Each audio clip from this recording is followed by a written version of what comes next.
नमस्कार, मैं मोहम्मद आसिफ और आप देख रहे हैं ESPN 9 न्यूज़। अडानी स्कैम मामले में जो तमाशे इन दिनों देश में हो रहे हैं वो हम सबको चौंका रहे हैं, और वो इसलिए क्योंकि 5 दिनों से सदन ठप चल रहा है। किसी भी मुद्दे पे बातचीत नहीं हो पा रहा। क्या EDI और क्या CBI या फिर क्या सुप्रीम कोर्ट के आदेशों का पालन करेगी मोदी सरकार अडानी मामले पे? होगा जांच या नहीं होगा, इस बात पे भी अब बहस नहीं है। अब राहुल गांधी माफ़ी मांगेंगे, इसकी चर्चाएं होनी शुरू हो गई है। आज हम इस बात को बारीकी से पॉइंट टू पॉइंट समझने की कोशिश करेंगे कि ऐसी क्या वजह आ गई है, ऐसा क्या दरअसल मामला आ गया है जिसकी वजह से मोदी सरकार इसके तरफ रुख ही नहीं कर पा रही है। क्या है इस मसले का जड़, जो समझना पड़ेगा। क्योंकि सुप्रीम कोर्ट के आदेश आने के बावजूद कमेटियां क्यों नहीं बनी, क्यों नहीं मोदी सरकार अडानी मामले की जांच करा लेती है। अब इसकी तहकीकात बारीकी से करना पड़ेगा और आपको बारीकी से समझना पड़ेगा। और इन चीज़ों को समझने से पहले हिंडनबर्ग की रिपोर्ट क्या थे, उनके खुलासे के बाद अडानी की कंपनियों की बर्बादी कैसे शुरू हुई, फिर कैसे रिकवरी शुरू हुई, 3 नंबर से 39वें नंबर पर अमीरी में कैसे चले गए, फिर उसके बाद फिर 21वें नंबर पर कैसे चले आए, ये तमाम सवालों का जवाब अब आपको जानने की ज़रूरत नहीं है, क्योंकि ये लगातार ESPN 9 न्यूज़ की टीम आपको बताती रही है। लेकिन अब ये समझना ज़रूरी है कि दिन गुजरता जा रहा है, वक्त गुजरता जा रहा है, चुनाव के दिन करीब आते जा रहे हैं, लेकिन आखिर उस मसले पे बात क्यों नहीं हो पा रही है। इसको समझाएं या इसको बताएं। इससे पहले दरअसल 5 दिनों के सदन में राहुल गांधी को लेकर बीजेपी वर्सेस कांग्रेस के बीच में जो तमाशा चल रहा है उसको आपको पहले समझना पड़ेगा, और उसके हर एक पहलू को जैसे ही आप समझ लेंगे फिर आपको ये एहसास हो जाएगा कि दरअसल क्यों आज सदन में जो है अडानी मामले में बातचीत नहीं हो रही है। सबसे पहले रुख करते हैं पहले पॉइंट्स की तरफ। 10 पॉइंट्स में हम आपको समझाते हैं।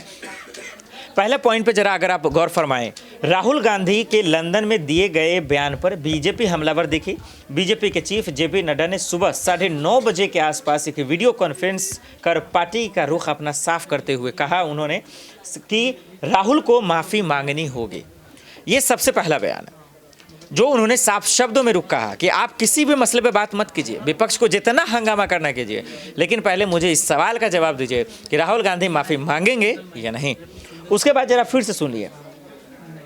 अब दूसरा पॉइंट क्या है? दूसरा है कि कैम्ब्रिज विश्वविद्यालय में भारत के बारे में दिए गए बयान को लेकर राहुल गांधी पर तीखा हमला करते हुए नड्डा ने कहा कि वह, यानी कि राहुल गांधी, वह मतलब राहुल गांधी, देश विरोधी टूलकिट का स्थायी हिस्सा बन गए हैं और उन्हें संसद समेत देश के 130 करोड़ निवासियों का अपमान किया। ये बात स्मृति ईरानी भी कह रही हैं कि भाई भारत का उन्होंने दरअसल अपमान किया। ये दूसरा पॉइंट था और इसको लेकर हंगामा मचा हुआ। अब जरा तीसरे पॉइंट की तरफ आप रुख कर रहे हैं, फिर आपको समझ में आएगा कि दरअसल जो है खेल क्या चल रहा है। अब उसके बाद JP नड्डा जी आगे क्या कुछ कह रहे हैं, क्योंकि पहले स्मृति ईरानी और उसके बाद JP नड्डा जो है राहुल गांधी पर ज़बरदस्त तरीके से हमलावर हुआ। हालांकि इसके बाद रविकिशन, खासकर माफ़ कीजिए, बीजेपी के पूर्व कानून मंत्री हैं वो, खास करके तो वो उन्होंने भी ज़बरदस्त तरीके से हमला किया। वो क्या क्या वो मैं बताऊँगा, लेकिन उससे पहले बीजेपी के चीफ वीडियो कॉन्फ्रेंस के तुरंत बाद कांग्रेस अध्यक्ष मल्लिकार्जुन खड़गे ने बीजेपी के राष्ट्रीय अध्यक्ष JP नड्डा के बयान पर पलटवार करते हुए कहा वो नड्डा ही राष्ट्र विरोधी हैं, इसलिए दूसरों को राष्ट्र विरोधी कह रहे हैं क्योंकि उनके पास कोई मुद्दा ही नहीं है। तो इसका जवाब फिर खड़गे साहब साफ शब्दों में देते रहे हैं कि जो दूसरे को देश विरोधी बता रहे हैं वो तो खुद सबसे बड़े देश विरोधी हैं। अब यहाँ से सियासत में ट्विस्ट आना शुरू होता है और उसके बाद हमलावर होना शुरू हो जाता है। उसके बाद आप समझिए फिर आगे चौथे पॉइंट में खड़गे साहब क्या कुछ कह रहे हैं। अगर राहुल गांधी को सरकार सदन में बोलने देती है तो वो अपनी बातें ज़रूर कहेंगे। खड़गे ने आरोप लगाया कि सरकार राहुल गांधी को सदन में बोलने नहीं देना चाहती क्योंकि इसने उनका, यानी बीजेपी का झूठ पकड़ लिया है और पकड़ा गया है, इसी वजह से उन्हें बोलने नहीं दिया जा रहा। तो ये तमाम तमाशा आपने देखा। उसके बाद ज़रा सा समझिए कि अगला पॉइंट क्या होता है। और ये तमाम जो मसले की जड़ है, इसकी शुरुआत है, वो दरअसल लंदन से हुई थी। तो जरा एक रुख अब लंदन पे कर लेते हैं। लंदन में राहुल गांधी के बयान और अडानी पर हुए JPC की मांग के बीच जारी हंगामे के बीच, क्योंकि मेन मामला जो है JPC की मांग को लेकर है, अडानी मामले पे के दौरान आज सदन की कार्रवाई के दौरान अचानक सदन के माइक म्यूट हो गया और वह करीब 20 मिनट तक म्यूट ही रहे। हालांकि इस घटना के बारे में वह संसदीय प्रशासन की तरफ से कोई इनपुट नहीं आया, कोई भी इनपुट नहीं आया। अब आधिकारिक जैसे जानकारी आई तभी मैं बता पाऊँ कि ऐसा हो क्या गया। बताइए 20 मिनट तक, ये बहुत बड़ा मायने रखता है। ऐसे वक्त में जब महुआ मोइत्रा साहब हों या फिर राहुल गांधी जी हों, ये तमाम लोग कह रहे हैं कि विपक्षी नेताओं के या विपक्षी सांसदों के माइक को बंद कर दिया जा रहा है। ये सहयोगियों ने हमारे रिपोर्ट कर आपको बताया भी होगा। उसके बाद अगले पॉइंट में समझिए आप दरअसल, फिर उसके बाद क्या कुछ हुआ। अब छठे पॉइंट में समझिए आप दरअसल, संसद की कार्रवाई शुरू होते ही कांग्रेस नेता राहुल गांधी संसद पहुंच गए। उनके सदन में पहुंचते ही बीजेपी सांसदों ने राहुल गांधी शिम शिम के नारे लगने शुरू हो गए। यानी राहुल गांधी शर्म करो, शिम शिम के नारे लगने शुरू हो गए। उसके बाद समझिए, उनके सदन में पहुंचते ही शुरू कर दिया। भारी हंगामे के बीच सदन को सोमवार तक के लिए स्थगित कर दिया गया। अगर आप सदन के बारे में समझते होंगे या उनको सुनते होंगे तो आपने देखा होगा कि लगभग मोदी सरकार में जब भी वक्त आया मुद्दों पे बात करने का, कभी चला ही नहीं, किसी मसले पे बात हुआ ही नहीं जब से धारा 370 हटा उसके बाद से। हमेशा हंगामे होते रहे। कभी जो है राफेल मामले को लेकर सरकार नहीं बात करना चाह रही थी, और अब अडानी का एक मामला है जिसके चक्कर में सदन पूरी तरह से ठप ही जा रहा है। अब यही वजह है कि समझिए कितना बड़ा बात है कि लोग बेसब्री से इंतजार करते हैं कि चाहे वो बजट का मामला हो, महंगाई का हो, बेरोजगारी का हो, इन सब चीज़ों को लेकर सदन में बातचीत होगी, लेकिन सब चीज़ से इन दिनों महरूम चल रहा है। अब जरा सा 7वां पॉइंट पे आप नोट कीजिए और चीज़ों को पहले समझिए कि दरअसल किस तरीके से आज फिर उसके बाद सोनिया गांधी सब लोग भी बाहर आकर प्रोटेस्ट की, वो मैं आऊँगा, उस पर पहले समझिए।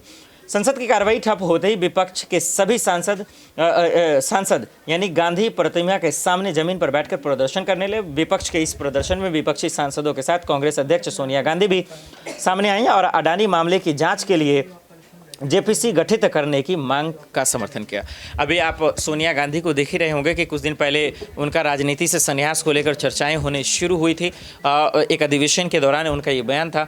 सोचिए कि खड़गे साहब, एक से बढ़कर लगभग 18 विपक्षी दलों के नेता भी इसमें शामिल हैं, सब लोग प्रोटेस्ट कर रहे हैं। इसके बावजूद इस मसले पर आना ही नहीं चाहते बीजेपी के नेता, कार्यकर्ता या फिर तमाम मंत्री इस मसले को देखना ही नहीं चाहते। कहते भाई मैं देखूँ ही क्यों, इस पर बात ही क्यों करूँ, इस पर चर्चा ही क्यों करूँ, ये तमाम चीज़ें कहते नजर आ रहा है।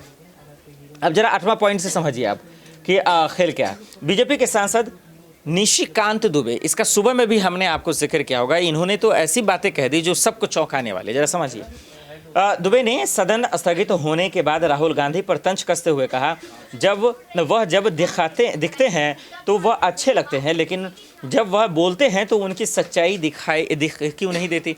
उन्होंने ये भी कहा था कि राहुल गांधी का दरअसल ये ख़त्म ही कर दीजिए ना, उनके सदस्य को की बात करते नजर आए थे, ना वो रहेंगे ना सदन में आएंगे। मतलब एक गैर जिम्मेदाराना का भी हद होता है, ये तो उससे भी ज़्यादा गुजरते हुए नजर आ रहे थे। बहरहाल अब 9वां पॉइंट पर जरा सा समझिए। कांग्रेस ने संसद में 20 मिनट के लिए माइक म्यूट होने को लेकर कहा, बीजेपी अभिव्यक्ति की स्वतंत्रता पर हमला कर रही है। उन्होंने कहा यह दुर्भाग्य की बात है कि आज इस मसले पर हम बातचीत कर रहे हैं। तो ये तमाम मसलों को आपने एक पॉइंट टू पॉइंट समझा। अब आखिर में ये समझ लीजिए, दरअसल 2024 का खेल है, इसीलिए ये तमाम तमाशा मच रहा है ताकि किसी मसले पर बात ना हो। अब ये देखना पड़ेगा इतने शोर शराबे के बावजूद भी क्या वाकई में कोर्ट के आदेश आने के बाद भी क्या इसकी मर्यादा बीजेपी सरकार रखेगी, ये बड़ा बात है, और क्या इसकी जांच पड़ताल कराएगी। इन उम्मीदों पे देखते हैं कि कब तक जो है विपक्ष इस मसले को लेकर हंगामा करता रहेगा। आज के लिए इतना ही, मुझे दीजिए इजाजत और आप देखते रहे SPN9 न्यूज़। नमस्कार।